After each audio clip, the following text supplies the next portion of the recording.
Hello दोस्तों, आप सभी का एक बार फिर से स्वागत है। आज की इस क्लास में हम देखेंगे कि सेकेंडरी मेमोरी क्या होती है और वो कौन-कौन से टाइप की होती है। इसमें कौन-कौन सी डिवाइसेस होती हैं, इसमें डाटा किस प्रकार से काम करता है और ये पेपर में अगर आएगा तो आप इसके बारे में कैसे लिख के आ पाएँगे, कौन-कौन से पॉइंट आपको लिखने हैं एग्ज़ाम में, वो सब इसमें हम बताएँगे। चलिए शुरू करते हैं आज का ये वीडियो।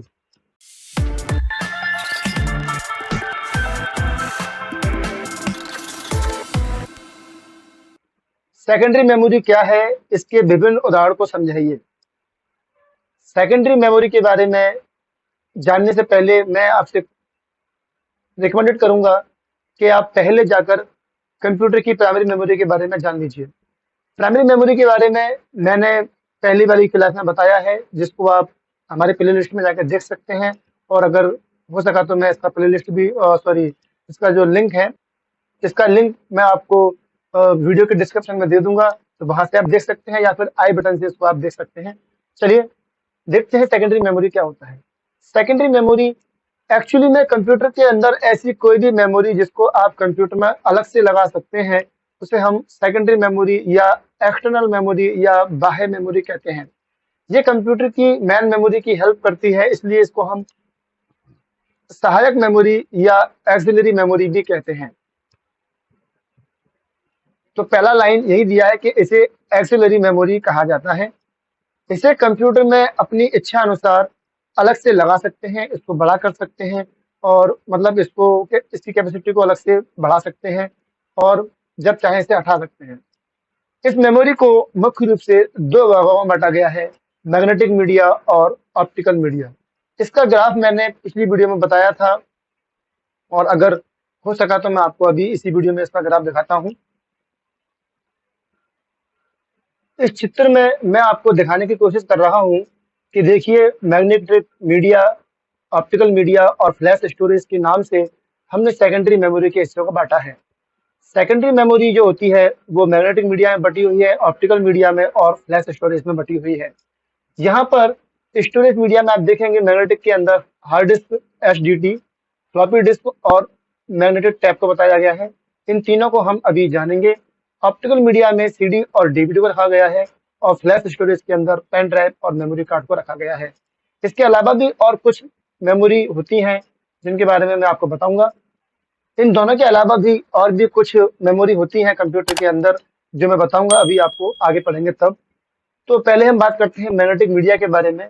मैग्नेटिक मीडिया में आप देखेंगे इस जगह पर बताया गया है कि ऐसी कोई भी डिवाइस जिसके अंदर मैग्नेटिक पदार्थ का इस्तेमाल किया जाए, उस डिवाइस को हम मैग्नेटिक मीडिया के अंदर रखते हैं। तो मैग्नेटिक मीडिया वह डिवाइस है जहां पर मैग्नेट की हेल्प से इसे बनाया जाता है और इसके अंदर मैग्नेटिक टैप, हार्ड डिस्क और फ्लॉपी डिस्क को रखा गया है, जो कि मैंने अभी आपको ग्राफ में बताया था। मैग्नेटिक मीडिया के अंदर हमने मैग्नेटिक टैप को बताया है पहले। मैग्नेटिक टैप आप ये कैसेट देख रहे हैं, आपने कई बार देखी होगी। इसके अंदर ये रील होती है, ये रील मतलब टैप है और यह इंफॉर्मेशन को स्थायी रूप से सेव कर लेती है। इसके अंदर अगर हम कुछ सेव कर दें तो वह परमानेंट सेव हो जाता है। और ये एक लंबा फीता होता है जो कि एक गिरनी के ऊपर या रील के ऊपर लिपटा हुआ रहता है और इसके अंदर हम ऑडियो और वीडियो दोनों सेव कर सकते हैं। ये फोटो जो दिखाया गया है, ये कैसेट जो बताई गई है, ये ऑडियो को सेव करेगी। दोनों तरफ से डाटा सेव हो सकता है इसमें, साइड ए और बी की तरफ से। लेकिन आप लोगों ने अगर देखा हो तो बीसीपी पहले एक वीसीपी प्लेयर आता था जिसमें हम रील के अंदर पूरी मूवी को देखा करते थे। बड़ी बड़ी रील आती थी, तो उसके अंदर वीडियो भी ऐसी ही आती थी, जिसके अंदर वीडियो भी स्टोर कर सकते थे। कुछ ऐसे ही रील वो बन के आती थी। इसका एग्जाम्पल बताया गया है बीसीपी या डेक की कैसेट। इसमें हम ऑडियो और वीडियो दोनों को स्टोर कर सकते हैं। इसके बाद बताया गया है मैग्नेटिक डिस्क, मैग्नेटिक टैप और मैग्नेटिक डिस्क। मैग्नेटिक डिस्क के अंदर दो चीजें हैं, हार्ड डिस्क और फ्लॉपी डिस्क। और मैग्नेटिक टैप के अंदर केवल एक चीज को बताया गया है, वो है आपको बताया मैंने अभी, मैग्नेटिक टैप। तो मैग्नेटिक मीडिया में तीन चीजें हैं। पहली चीज मैग्नेटिक टैप, दूसरा फ्लॉपी डिस्क और तीसरा हार्ड डिस्क। तो पहला हमने कवर कर लिया। अब दूसरे पे आते हैं, फ्लॉपी के पास। तो फ्लॉपी क्या है? फ्लॉपी यानी कि फिलिप, ये बहुत ही मुलायम एक डिवाइस है। तो फ्लॉपी डिस्क या डिस्केट भी कहते हैं इसको हम। तो ये प्लास्टिक से बनी हुई एक डिस्क होती है जिसके ऊपर फेराइड की परत चढ़ी होती है। इसे फ्लॉपी इसलिए कहते हैं क्योंकि ये बहुत ही मुलायम और बहुत ही फिलिप होती है, बहुत ही लचीली होती है।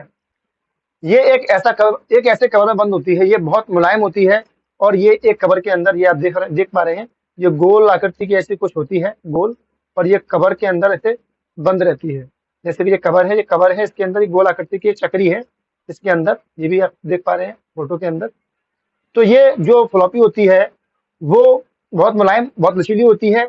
इस पे स्क्रैच ना आ जाए इसलिए इसको इस कवर में बंद कर दिया जाता है और इस कवर को हम इसका जैकेट कहते हैं। तो फ्लॉपी एक कवर में बंद रहती है ताकि इस पे स्क्रैच ना आ जाए और इस कवर को जैकेट कहा जाता है। फ्लॉपी के बीच में एक हॉल होता है, जो आप देख पा रहे हैं तस्वीर के अंदर, यहाँ पे बीच में एक हॉल होता है। इस हॉल को हम स्पिंडल हॉल कहते हैं, स्पिंडल हॉल कहते हैं। ये पेपर में कई बार आया है, याद कर लीजिए इसको। एक स्टैंडर्ड फ्लॉपी जो होती है उसके अंदर हम 80 डाटा ट्रैक को सेव कर सकते हैं और इसका जो साइज है फ्लॉपी का वो दो है, मिनी फ्लॉपी और माइक्रो फ्लॉपी। मिनी फ्लॉपी और माइक्रो फ्लॉपी क्या होता है, जहाँ बताया गया है, एक फ्लॉपी का व्यास होता है 5/1/2, एक का व्यास होता है 3/1/2, नहीं होता, 1/4 होता है, सॉरी। तो यहाँ पर हमने साइज बताया है और फ्लॉपी जो मार्केट में आपको अवेलेबल, अब तो मिलती ही नहीं है मार्केट में ये। तो फ्लॉपी दो टाइप की आती है, मिनी फ्लॉपी और माइक्रो फ्लॉपी। मिनी का साइज होता है 1.22 MB और MB में देखें तो, और फ्लॉपी माइक्रो का होता है 1.44 MB। इसके साथ ही ये एग्जाम में कई बार आती है कि फ्लॉपी कितने प्रकार की होती है, तो हम बताएंगे मिनी और माइक्रो के नाम से फ्लॉपी के टाइप होते हैं। लेकिन फ्लॉपी के कभी कभी ये मिनी और माइक्रो के नाम से नहीं आती है, बल्कि कभी कभी ये इस प्रकार से आती है कि एक फ्लॉपी 5/1/2 और एक सही 3/1/4 के नाम से फ्लॉपी मार्केट में आती है। तो ये इसका व्यास होता है, इसके हिसाब से भी पेपर में कई बार आता है और दिखाया गया है। 5/1/2 की जो फ्लॉपी होती है वो 1976 में बनाई गई थी और ये भी प्लास्टिक से बनी होती है, कवर में बंद रहती है। दोनों ही फ्लॉपी कवर में बंद होती हैं, दोनों ही फ्लॉपी डाटा को सेव करती हैं, दोनों ही फ्लॉपी मैग्नेटिक मीडिया में आती हैं। बस इनकी कैपेसिटी का फर्क है और कोई इनमें दोनों में अंतर नहीं है। इसका साइज 5/1/2 जो कि 2.44 MB डाटा सेव करती है और इसका साइज 3/1/4 जो कि 2.88 MB का डाटा, 2.88 MB का डाटा सेव कर सकती है। फ्लॉपी के बारे में जान लीजिए। फ्लॉपी जो होती है वो बहुत मुलायम कवर में बंद होती है। स्पिंडल हॉल क्या होता है, कवर को क्या कहते हैं। इस फ्लॉपी जो हमारी होती है, इस फ्लॉपी का एक तरफ हिस्सा कटा हुआ होता है, आप फोटो देख रहे हैं तस्वीर में, एक तरफ हिस्सा कटा हुआ होता है जिसमें एक लॉक होता है। इसको लॉक को लगाने से फ्लॉपी आपकी लॉक हो जाएगी, जिससे इस फ्लॉपी को फॉर्मेट होने से बचा सकते हैं। और फ्लॉपी के लॉक को ओपन कर देते हैं तो इसको हम बाद में फॉर्मेट भी कर सकते हैं। यदि हम चाहते हैं कि फ्लॉपी को कोई लॉक ना कर सके तो इसके अंदर एक साइड में कटा हुआ हिस्सा होता है जिसे हम राइट प्रोटेक्टेड नोच कहते हैं। और ये भी एग्जाम में कई बार पूछा गया है कि राइट प्रोटेक्टेड नोच क्या होता है या फ्लॉपी को लॉक करने के लिए किसका इस्तेमाल किया जाता है। और जब हम फ्लॉपी को लेके आते हैं पहली बार तो वो फ्लॉपी नई होती है और नई फ्लॉपी को हमें क्या करना पड़ता है, पहले उसे फॉर्मेट करना पड़ता है, यानी कि उस फ्लॉपी को ट्रैक और सेक्टर में डिवाइड करना होता है। तो नई फ्लॉपी को लाकर हम उसे फॉर्मेट करते हैं। तो क्यों करते हैं, एग्जाम में कई बार पूछा गया है, तो हम बताएंगे। फ्लॉपी को ट्रैक और सेक्टर में बांटने के लिए उसे फॉर्मेट किया जाता है। अगला जो टॉपिक है, दो कवर हो चुके हैं, मैग्नेटिक टैप और मैग्नेटिक डिस्क यानी कि फ्लॉपी। तीसरे टॉपिक पे आते हैं। तीसरा टॉपिक है हार्ड डिस्क। हार्ड डिस्क यह एक ऐसी डिस्क है जो बहुत हार्ड होती है, कठोर होती है, इसलिए इसको हार्ड डिस्क कहा गया है। और यह कंप्यूटर में एक जगह पर फिक्स रहती है, कसी रहती है, इसलिए इसको हम फिक्स ड्राइव भी कहते हैं। फ्लॉपी को हम डिस्केट भी कहते हैं और हार्ड डिस्क को डिस्क ड्राइव या इसको हम HDD या इसको फिक्स ड्राइव भी कहते हैं। यह कंप्यूटर पर एक स्थान पर फिक्स रहती है, इसलिए इसे फिक्स ड्राइव कहा जाता है। यह अनेक चुंबकीय प्लेट से बनी होती है। ये आप तस्वीर देख रहे हैं फोटो, इसमें एक प्लेट ये, एक प्लेट ये, एक प्लेट ये, तो 3 प्लेट इसके अंदर बनी हुई हैं। तो ये अनेक प्लेट से बनी होती है और इसके अंदर बहुत सारी प्लेट एक के ऊपर एक रखी होती हैं, ठीक है। और ये सभी प्लेट एक केंद्र पर डटी होती हैं, इसको हम स्पिंडल हॉल कहते हैं। तो ये सभी प्लेट्स एक के ऊपर एक रखी होती हैं। इन इन प्लेट के ऊपर और नीचे जो प्लेट आपने लगाई हैं हार्ड डिस्क के अंदर, इस हार्ड डिस्क के ऊपर, ये आप एक एग्जांपल के तौर पर समझिए, ये एक डिस्क है। तो इस डिस्क के ऊपर और नीचे यानी कि इस साइड में भी और इस साइड में भी डाटा को सेव कर सकते हैं। इसके ऊपर कई चक्रियां होती हैं चुंबकीय पदार्थ की बनी हुई, एक चक्री ये, एक चेक लीजिए। तो इसका मतलब ये है कि हम फ्लॉपी के ऊपरी हार्ड डिस्क के जो ऊपरी हिस्सा है, सबसे ऊपरी प्लेट जो होती है, उसके ऊपरी हिस्से पे और हार्ड डिस्क के सबसे निचली प्लेट के निचले हिस्से पे डाटा सेव नहीं कर पाते हैं, क्योंकि ये कवर में बंद रहती है, दिख रहा है फोटो में, कवर में बंद रहती है। तो और इस पे सबसे आखिरी प्लेट जो है, इसके ऊपर और सबसे नीचे प्लेट जो दी है उसके निचले वाले एरिया में कब डाटा सेव नहीं कर सकते। बाकी की जितनी प्लेट होंगी उनमें हम दोनों तरफ डाटा सेव कर सकते हैं। ठीक है। तो इसमें एक रीड राइट हेड लगा होता है, ये फोटो देखिए, ये हेड लगा हुआ है, ये वाला हेड दिख रहा होगा यहाँ पे, दोनों हेड लगे हुए हैं। इस हेड के द्वारा हम डाटा को पढ़ सकते हैं। और हार्ड डिस्क के अंदर डाटा छोटे छोटे पॉइंट के रूप में सेव होता है। ये जो डिस्क होती है, इस डिस्क में छोटे छोटे पॉइंट होते हैं हल्के हल्के, उसमें डाटा सेव हो जाता है। इन पॉइंट को हम ट्रैक व सेक्टर कहते हैं। तो हार्ड डिस्क में डाटा जहाँ सेव होता है वहां पर छोटे छोटे डॉट्स बन जाते हैं, उनको हम डॉट्स को ट्रैक व सेक्टर कहते हैं। जब हार्ड डिस्क घूमती है, जो प्लेट लगी होती है इसके अंदर, ये प्लेट स्पीड में घूमती रहती है। ठीक है। तो हार्ड डिस्क ट्रैक पर पहुंचने में लगा समय, हमारा जो हेड होता है, ये हेड इन ट्रैक में से डाटा पड़ता है। तो जब हमारा हेड एक ट्रैक से, जो आपकी हार्ड डिस्क है, तो ये ट्रैक है और ये हेड लगा हुआ है, तो इस ट्रैक से दूसरे ट्रैक पर पहुंचेगा। दूसरे ट्रैक पर जब पहुंचता है तो समय लगेगा। तो एक ट्रैक से दूसरे ट्रैक पर पहुंचने में लगने वाले समय को हम लेटेंसी टाइम कहते हैं। और रिकॉर्ड को पढ़ने में जो समय लगता है उसको हम सीक टाइम कहते हैं। डाटा पहले पहुंचेगा, पहुंचने के बाद उसे पढ़ा नहीं है अभी तक, सिर्फ पहुंचा है, तो लेटेंसी टाइम बोलेंगे। और पहुंचने के बाद जब उसे पढ़ लिया तो उसको हम सीक टाइम कहते हैं। और दोनों को जब मिला देते हैं तो उसे हम एक्सेस टाइम कहते हैं। यानी कि हमने कंप्यूटर में किसी काम को करने के लिए कमांड दी, कोई गाना प्ले करने के लिए कमांड दी, तो कमांड देने के बाद से ही काम शुरू हो जाएगा। जो हेड है, ये हेड शुरू होगा मूव होना, जैसे मूव होगा दूसरे ट्रैक पर पहुंचेगा। तो एक ट्रैक से दूसरे ट्रैक पर जब हेड पहुंचता है तो हमने कमांड दी, कमांड देने से काम शुरू हो गया, यानी कि डाटा पहुंचना शुरू हो गया। जो हेड है दूसरे ट्रैक पे पहुंचना शुरू हो गया। पहुंचने के बाद डाटा पढ़ेगा, कमांड दी तो पढ़ेगा, काम तो पूरा होना ही होना है। तो कमांड दिया, उसके बाद डाटा को ट्रैक पर पहुंचा, फिर उस डाटा को पढ़ लिया, दोनों काम हो गए। तो दोनों काम हो गए तो उसे बोलते हैं एक्सेस करना। डाटा को एक्सेस करना मतलब कमांड देने के बाद से लेकर के डाटा को पढ़ने तक का समय जो होता है उसे हम एक्सेस टाइम कहते हैं। इसमें दोनों काम हो गए इसके अंदर। ठीक है। तो बताया गया है लेटेंसी टाइम और सीक टाइम को दोनों मिला देते हैं तो उसे हम हार्ड डिस्क का एक्सेस टाइम कहते हैं। कई बार पेपर में पूछा गया है कि एक्सेस टाइम क्या है। तो एक्सेस टाइम का मतलब हुआ कि हार्ड डिस्क के अंदर डाटा को पढ़ लेना, डाटा को क्या कर लेना, पढ़ लेना। डाटा को कमांड देने के बाद से लेकर के पढ़ने तक का समय जो होता है उसे हम एक्सेस टाइम कहते हैं, जिसमें दो काम होंगे, हेड दूसरे ट्रैक पर पहुंचेगा और उसको पढ़ेगा, दोनों काम इसमें होंगे। एक हार्ड डिस्क जो होती है वो घूमती रहती है और उसके घूमने की स्पीड 3600 आरपीएम से 7200 आरपीएम तक होती है। जितनी तेज हार्ड डिस्क आपकी घूमेगी उतने ही तेज आपके कंप्यूटर की स्पीड आएगी। इसमें एक मोटर लगी होती है जिससे ये घूमती है, मोटर गर्म होती है तो कंप्यूटर के हार्ड डिस्क की स्पीड भी स्लो हो जाती है और हमारे कंप्यूटर भी स्लो काम करने लग जाता है। आगे दिया गया है हार्ड डिस्क का फिजिकल स्ट्रक्चर क्या है। तो हार्ड डिस्क जो बनी होती है, ये भी टॉपिक कई बार पेपर में आता है। यदि एग्जाम में पूछा गया है कि ऑप्टिकल मीडिया, मैग्नेटिक मीडिया को समझाइए, तो वहां आपको फिजिकल स्ट्रक्चर नहीं समझाना है इसका। ठीक है, वहां आपको इसका फिजिकल स्ट्रक्चर नहीं समझाना है। लेकिन हार्ड डिस्क क्या है, इसका फिजिकल स्ट्रक्चर समझाइए, ये क्वेश्चन कई बार पेपर में आया है। तो आपको हार्ड डिस्क के साथ में, जो हमने अभी पिछली वीडियो में कवर किया, पिछली स्लाइड पे ये कवर किया, इसके साथ साथ आपको उसका फिजिकल स्ट्रक्चर भी समझाना पड़ेगा। जो फिजिकल स्ट्रक्चर क्या है, जो हार्ड डिस्क होती है वो उसकी बनावट कैसी होती है, उसके अंदर क्या होता है, हार्ड डिस्क कितने पार्ट में बटी होती है, उसके कौन कौन से पार्ट किस किस काम में आते हैं, वो सब हमें मालूम होना चाहिए। तो इसमें देखिए, हार्ड डिस्क जो होती है वो चुंबकीय डिस्क से बनी होती है। इसमें डेटा को पढ़ने के लिए और लिखने के लिए एक हेड लगा होता है, मैंने अभी बताया था आपको। हार्ड डिस्क में एक सेंट्रल शिफ्ट होता है, बीच में जगह होती है जिसको क्या कहते हैं, अपन स्पिंडल हॉल कहते हैं। ठीक है, इसमें चुंबकीय डिस्क लगी रहती है इस हॉल पे। हार्ड डिस्क की पूरी सतह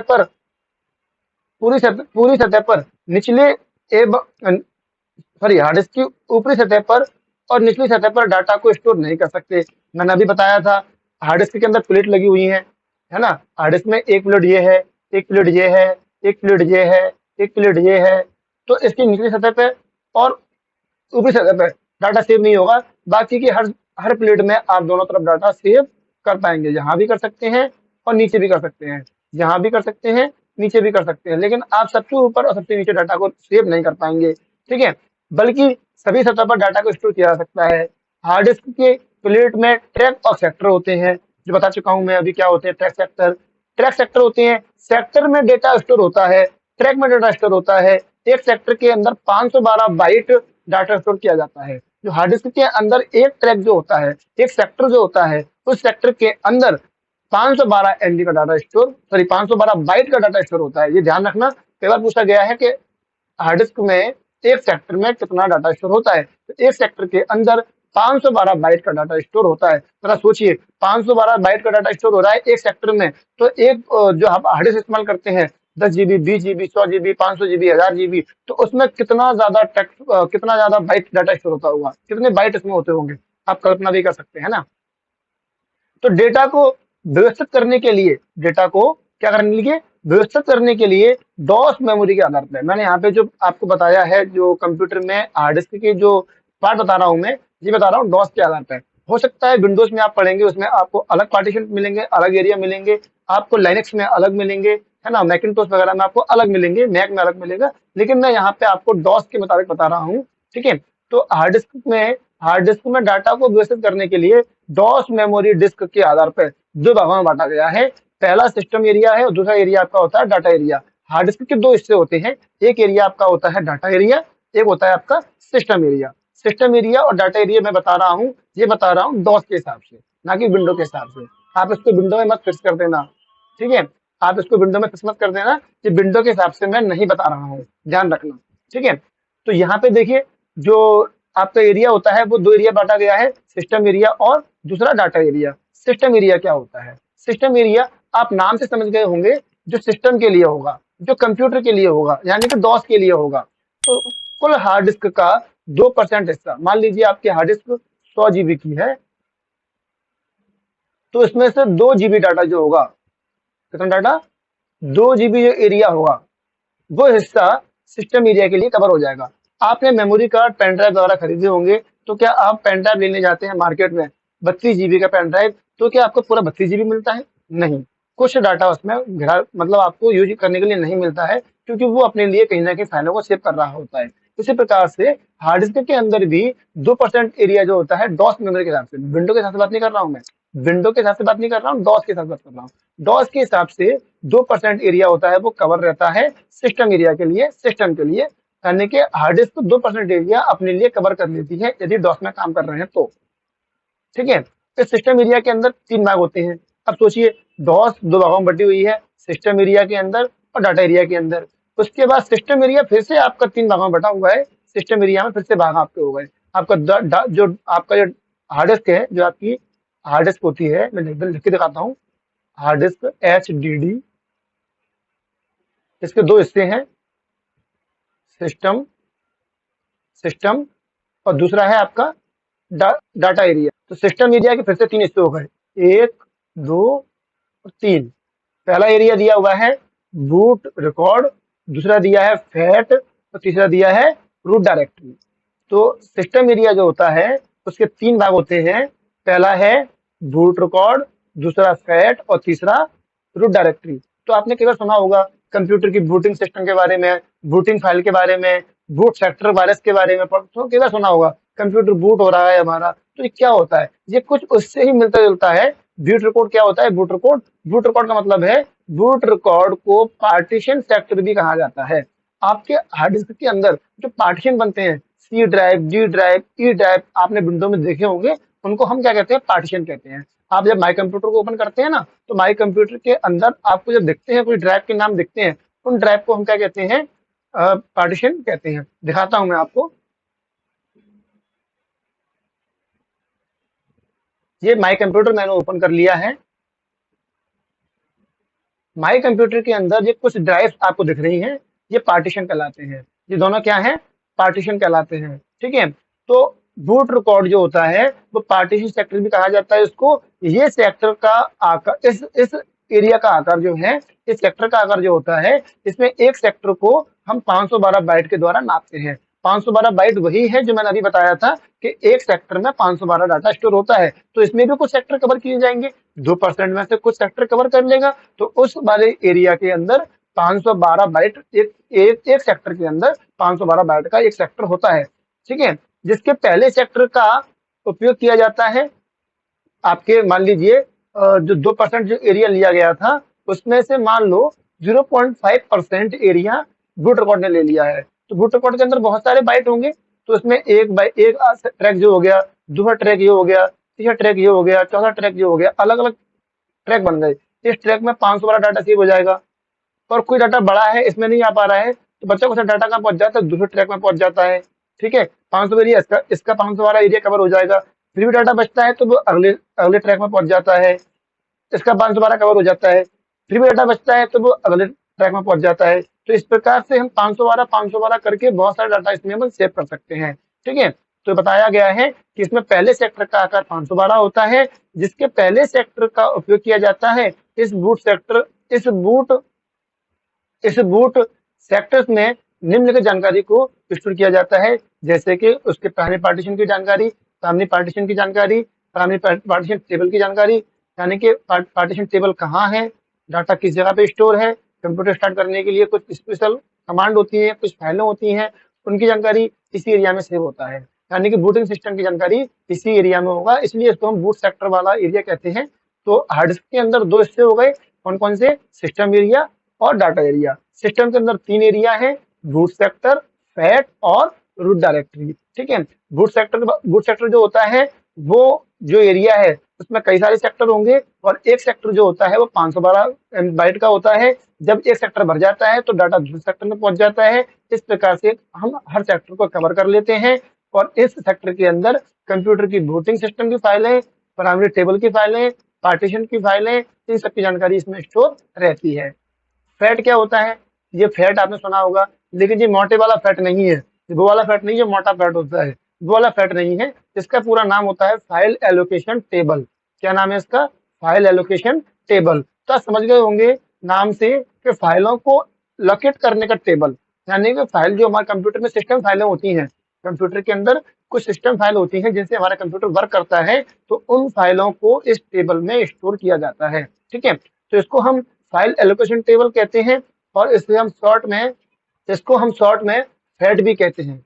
इसको हम शॉर्ट में क्या कहते हैं, इसको हम शॉर्ट में फैट भी कहते हैं दोस्तों, ठीक है। क्योंकि इसमें डाटा पूरा का पूरा डाटा जो होता है वो रिकॉर्ड रहता है, और कि वो डाटा कहाँ पे स्टोर है, यानी कि आपके कंप्यूटर की जितनी भी सिस्टम फाइलें हैं, जितना भी डाटा है, उन सब की जानकारी टुकड़ों में बट बट के इस टेबल में सेव हो जाती है, और इस टेबल से कंप्यूटर को जानकारी मिलती है तो फाइल कहाँ पे है, वहां से जाकर उसको वो एग्जीक्यूट कर लेता है, एक्सेस कर लेता है फाइल को। फैट के बाद आगे दिया रूट डायरेक्टरी। रूट मतलब होता है जड़, रूट माने क्या होता है, जड़। रूट डायरेक्टरी मतलब हो गया जड़।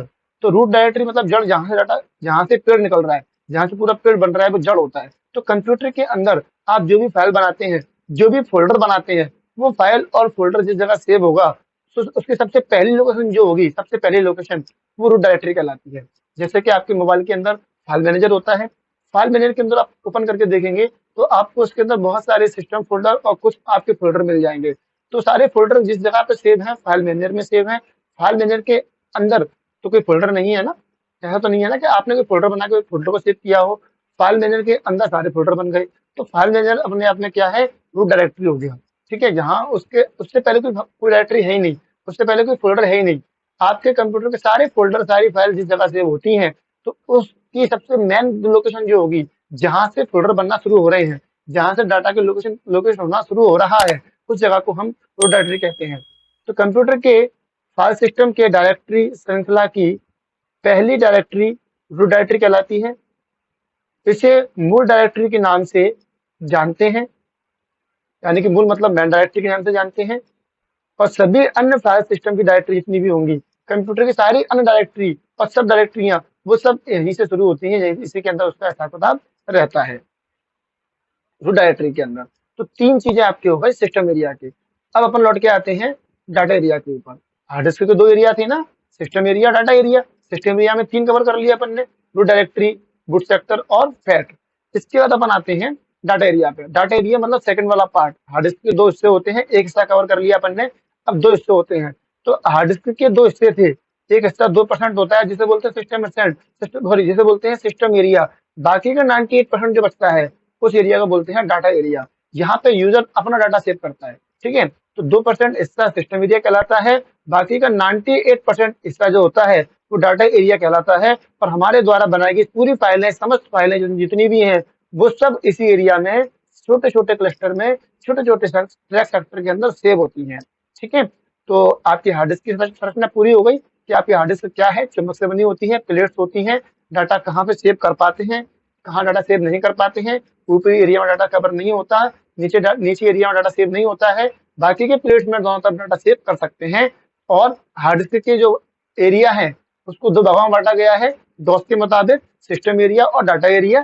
सिस्टम एरिया आपका 2% होता है, जो कि 3 भागों में बटा होता है, बूट सेक्टर के बारे में, फैट के बारे में, और बूट सेक्टर, फैट और आपका रूट डायरेक्टरी।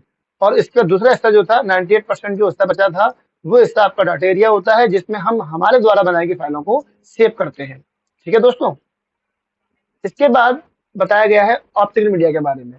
तो सेकेंडरी मेमोरी को हमने 3 भागों में बांटा था, मैग्नेटिक, ऑप्टिकल और फ्लैश, जिसमें मैग्नेटिक कवर कर दिया हमने पूरा। अब आते हैं ऑप्टिकल मीडिया पे। ऑप्टिकल मीडिया, यहाँ पर ऑप्टिकल जिस जगह नाम आ जाए वहां समझ लीजिए प्रकाश का यानी कि लाइट का इस्तेमाल किया जाएगा। तो इस प्रकार की मीडिया में लाइट बीम का प्रयोग किया जाता है। ये कुछ इस प्रकार हैं, एक तो आपका दिया है सीडी, एक दिया है आपका डीवीडी, एक और नया होता है ब्लू रे डिस्क।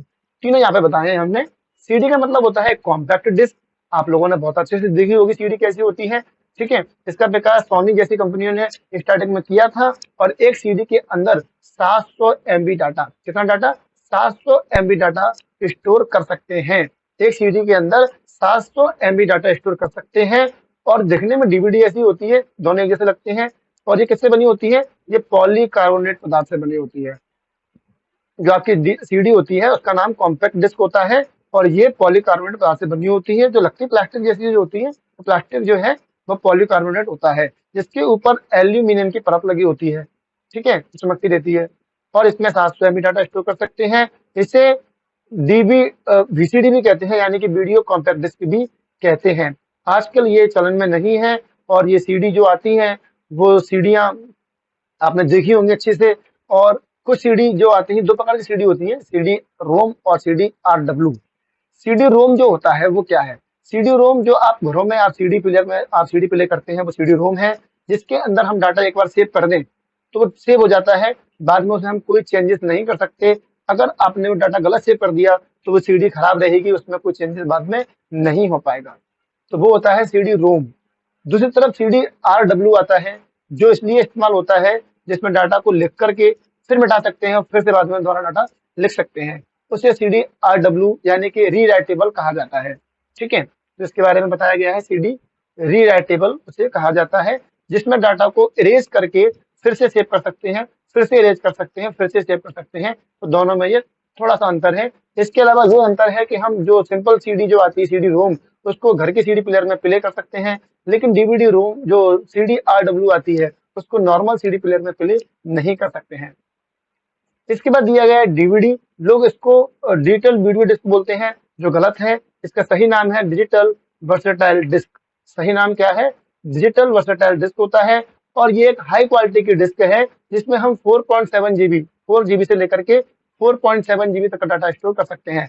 दिखने में ये सीडी के समान होती है, इसका साइज सीडी के जैसा ही होता है, लेकिन इसके अंदर फिर भी 4.7 GB तक का डाटा स्टोर कर सकते हैं। कहाँ सीडी के अंदर 700 MB का डाटा स्टोर होता है और कहाँ इसके अंदर 4.7 GB का डाटा, कई गुना ज्यादा डाटा इसमें स्टोर कर लेते हैं।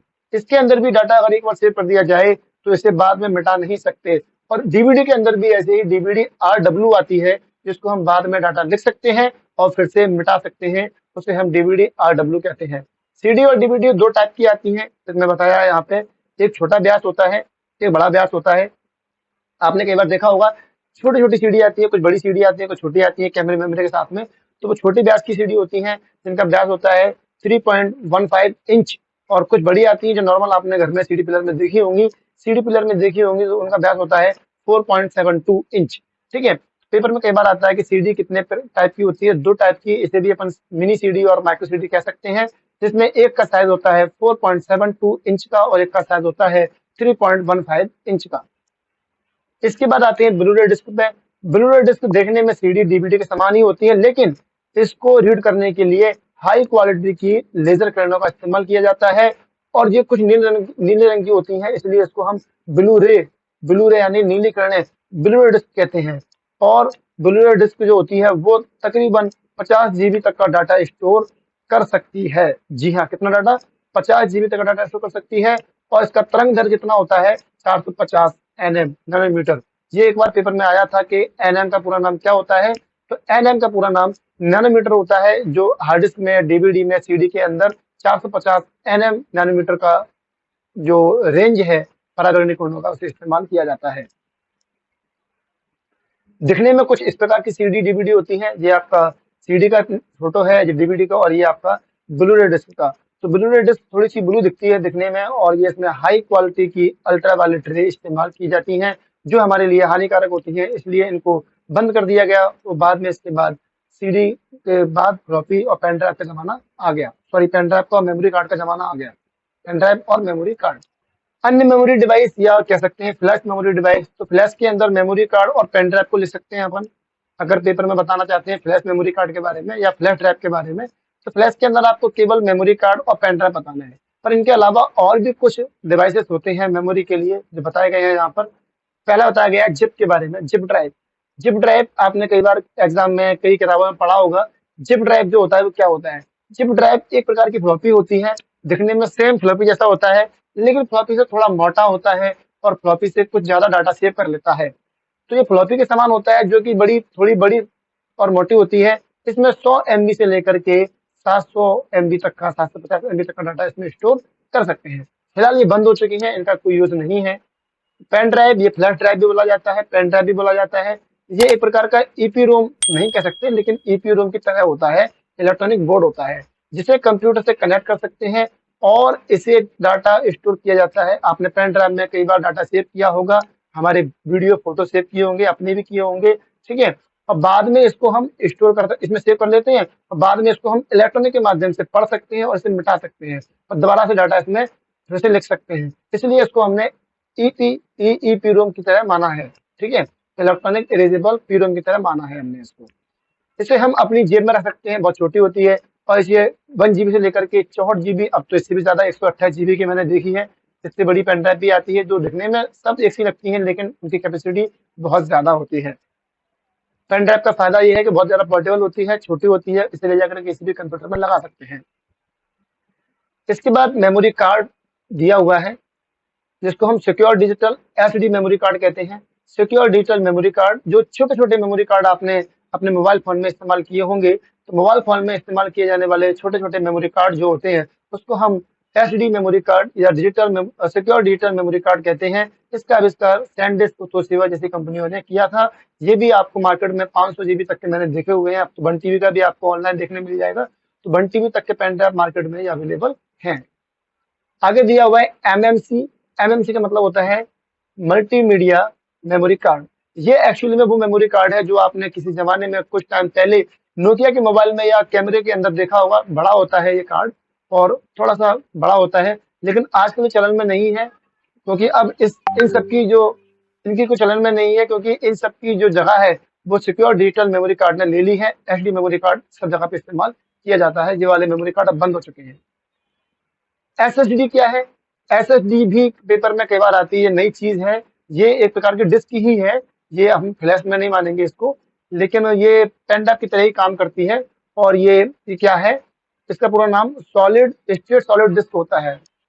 एसएसडी का पूरा नाम सॉलिड स्टेट ड्राइव है। पेपर में कई बार पूछा गया है, नया क्वेश्चन है, नई चीज है, पेपर में कई बार आता भी है।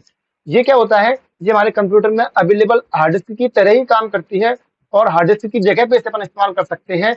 लेकिन हार्ड डिस्क के अंदर मोटर होती है, वो घूमती है, जो समय के साथ साथ कुछ सालों बाद स्पीड स्लो हो जाती है और हार्ड डिस्क खराब भी हो जाती है, जिस वजह से कंप्यूटर की स्पीड स्लो हो जाती है।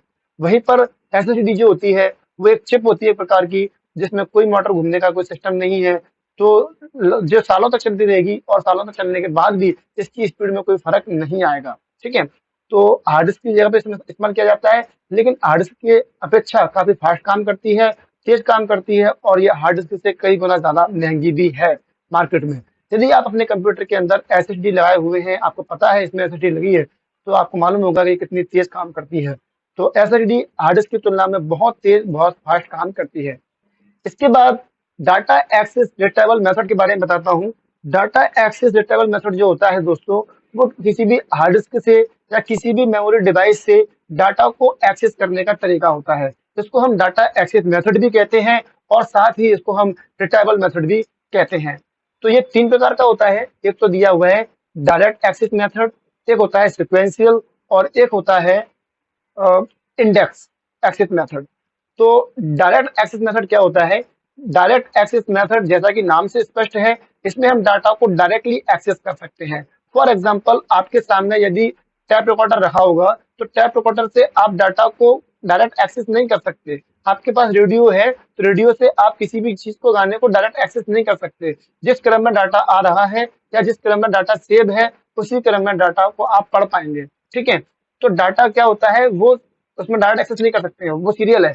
तो जिसमें डायरेक्ट एक्सेस कर सकते हैं, फॉर एग्जांपल आप वीडियो देख रहे हैं यूट्यूब पे, कहीं भी टच करेंगे तो वीडियो वहीं से प्ले हो जाएगी, तो वो डायरेक्ट एक्सेस कर लिया हमने उसको। ठीक है, तो डायरेक्ट एक्सेस मेथड क्या होता है? डायरेक्ट एक्सेस मेथड को हम जो डाटा होता है उसको किसी भी क्रम में सेव कर सकते हैं और सेव करने के बाद उसे हम किसी भी क्रम में एक्सेस कर सकते हैं। जरूरी नहीं है कि जिस क्रम में डाटा हमने सेव किया है उसी क्रम में डाटा को एक्सेस किया जाए। इसके डाटा एक्सेस करने की गति जो होती है वो सीरियल एक्सेस की तुलना में बहुत अधिक होती है।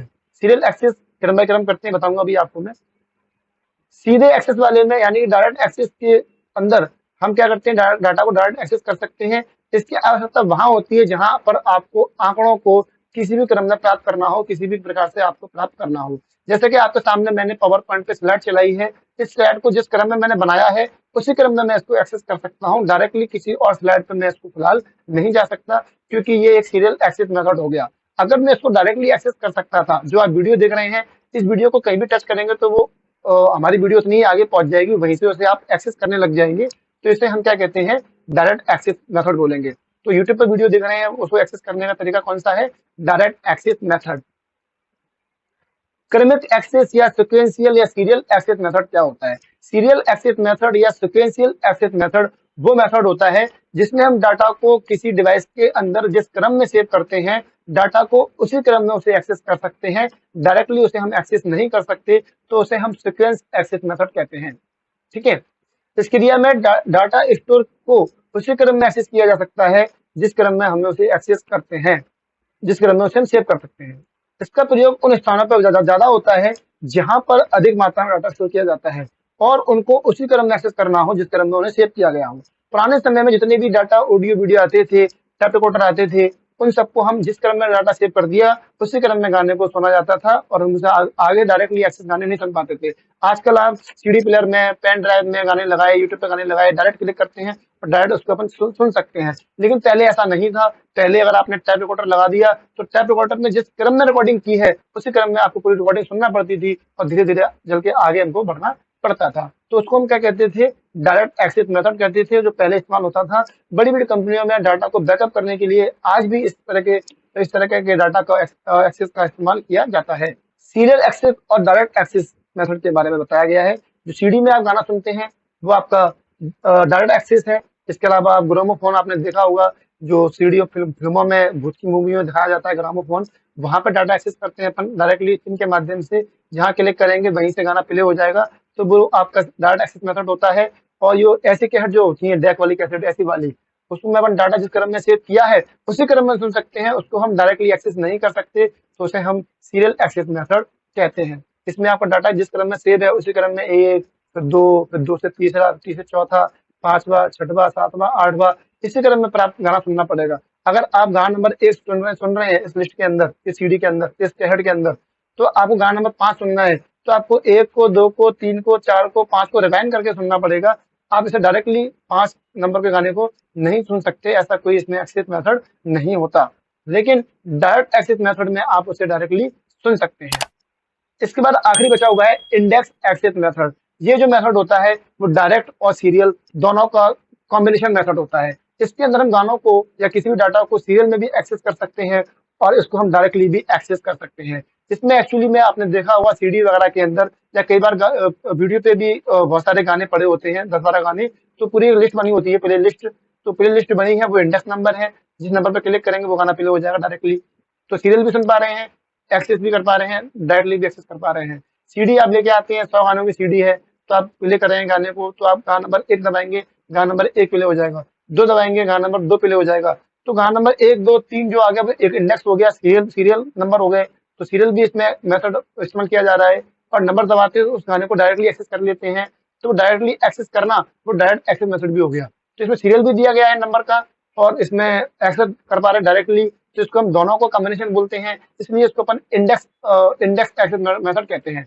तो इसमें क्या है, इसमें डाटा को एक्सेस करना, डायरेक्ट और सिक्वेंशियल एक्सेस मेथड दोनों तरह को जोड़ा गया है। इसमें डाटा को सिक्वेंशियली स्टोर किया जाता है, ठीक है, डाटा क्रम बाय क्रम सेव होगा इसके अंदर, तथा उस डाटा को हम किसी भी क्रम में प्राप्त कर सकते हैं। सेव करेंगे सिक्वेंस वाइज और प्राप्त कर सकते हैं किसी भी प्रकार से, क्योंकि इसमें डाटा को स्टोर करते समय एक इंडेक्स नंबर तैयार हो जाता है।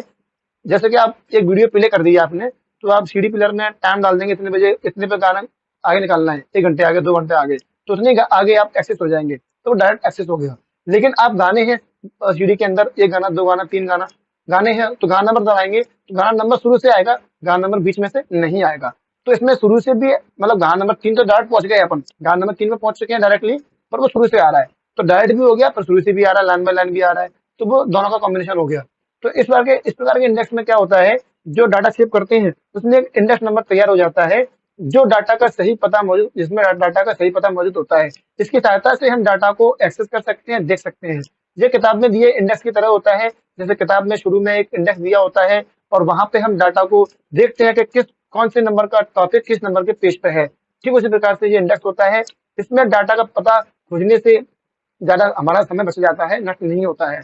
उदाहरण के लिए डॉक्टर शर्मा का कमरा पता करने के लिए बिल्डिंग की डायरेक्टरी या इंडेक्स को देखेंगे कि उनकी मंजिल और कमरे का नंबर क्या है। अगर किसी होटल में गए और देखना है कि डॉक्टर शर्मा किस कमरे में ठहरे हैं, तो डायरी निकालेंगे, उसमें रजिस्टर में चेक करेंगे डॉक्टर शर्मा इस कमरे में है, तो इंडेक्स नंबर हमारे पास पता होना चाहिए। इस तरीके से, वरना हम पता नहीं होता इंडेक्स नंबर, तो हम पूरे डाटा को चेक करना पड़ता। तो इस तरीके में सभी रिकॉर्ड को क्रम में लगे होंगे, ठीक है, इंडेक्स नंबर के माध्यम से, इंडेक्स टेबल के माध्यम से हम सारे रिकॉर्ड को जल्दी से प्राप्त कर सकते हैं, और इस तरीके में डाटा रिकॉर्ड को किसी भी क्रम में स्टोर कर सकते हैं और प्राप्त भी कर सकते हैं। परंतु सारे रिकॉर्ड जो होंगे वो इंडेक्स के अनुसार पता कर पाएंगे, इंडेक्स नंबर मालूम होगा तो ही आप उस पर पहुंच पाएंगे, नहीं तो नहीं पहुंच पाएंगे। छोटा सा एग्जांपल, सिंपल सा एग्जांपल, यदि आप कोई वीडियो देख रहे हैं सीडी प्लेयर पे और आपको वो 1 घंटे आगे निकालना है, तो आप रिमोट से 1 घंटे का टाइम डालेंगे, 1 घंटे आगे निकल जाएंगे और 1 घंटे आगे की वीडियो प्ले हो जाएगी डायरेक्टली, तो वो डायरेक्ट एक्सेस हो गया। वही सीडी के अंदर अगर आप 10 गाने हैं और गाना नंबर 5 सुनना चाहते हैं, तो गाना नंबर 5 दबाएंगे तो 5वां गाना शुरू हो जाएगा, लेकिन बीच में से नहीं आएगा, शुरू से आएगा। तो शुरू से भी आ रहा है और डायरेक्ट भी एक्सेस हो रहा है, दोनों काम हो रहे हैं, तो वो क्या हो गया, इंडेक्स एक्सेस मेथड कहलाएगा। ये फोटो बताया गया है यहाँ पे सीरियल एक्सेस में, देखिए गाना नंबर 1 एक्सेस किया, फिर गाना नंबर 2 एक्सेस किया, फिर 3 एक्सेस किया, 4 किया, 5 किया, 6 किया, 7 किया, 8 किया, 9 किया। तो क्रम बाय क्रम डाटा एक्सेस किया जाता है सीरियल एक्सेस में। वहीं पर जो आपका डायरेक्ट एक्सेस होता है, उसमें डाटा को हम किसी भी क्रम में एक्सेस कर सकते हैं। कभी पहला गाना, फिर देखिए ये दूसरा गाना यहाँ पे आ गया है, ये किसी क्रम में सेव कर सकते हैं, तीसरा यहाँ पे आ गया है, चौथा यहाँ पे आ गया है ना, 5वां यहाँ पे आ गया है। तो डाटा को किसी भी क्रम में इसको अपन एक्सेस कर पा रहे हैं, कभी ये एक्सेस हो गया, कभी ये एक्सेस हो गया, फिर कभी ये यहाँ डायरेक्ट यहाँ पे आ गए इस जगह पे, फिर यहाँ से हम कभी तुरंत बगल में पहुंच गए, फिर एक छोड़ के यहाँ पे आ गए, तो तुरंत यहाँ पहुंच गए। तो डाटा किसी भी क्रम में एक्सेस कर पा रहे हैं, इसको अपन रैंडमली एक्सेस बोलते हैं। आपकी रैम में डाटा जो होता है वो ऐसे ही एक्सेस होता है, तो वो रैंडमली एक्सेस बोला जाता है, इसीलिए रैंडम एक्सेस मेमोरी उसे कहते हैं। तो वहां डाटा किसी भी क्रम में सेव हो सकता है और प्राप्त भी किसी भी क्रम में हो सकता है, लेकिन सिक्वेंशियल में डाटा जिस क्रम में सेव किया है उसी क्रम में डाटा प्राप्त होगा। जैसे कि रोम में डाटा सेव कर देते हैं, तो जिस क्रम में सेव किया है उसी क्रम में डाटा वहां से एग्जीक्यूट होता है, लेकिन रैम में से ऐसा नहीं होता। रैम में डाटा किसी भी क्रम में सेव कर सकते हैं और किसी भी क्रम में डाटा को एक्सेस कर सकते हैं। आज की वीडियो में इतना ही। आपको वीडियो अच्छा लगा हो तो लाइक करो, शेयर करो, कमेंट करो, अपने दोस्तों को बताओ। और ज्यादा डिटेल पढ़ने के लिए, अच्छा पढ़ने के लिए हमारे सेंटर पर हमारे क्लास को, ऑफलाइन क्लास को ज्वाइन करें, ठीक है। और बहुत सारे प्रैक्टिस सेट यहाँ कराते हैं ऑफलाइन क्लास में, बहुत सारे प्रैक्टिस सेट करवाते हैं, काफी सारे और भी टेस्ट लगाते हैं, और थ्योरेटिकल चीजों में और ज्यादा डिटेल पढ़ाया जाता है। तो ज्यादा पढ़ने के लिए, ज्यादा सीखने के लिए कॉन्टेक्ट करें, क्लास को ज्वाइन करें। मिलेंगे अगली वीडियो में, तब तक के लिए गुड लक और गुड बाय।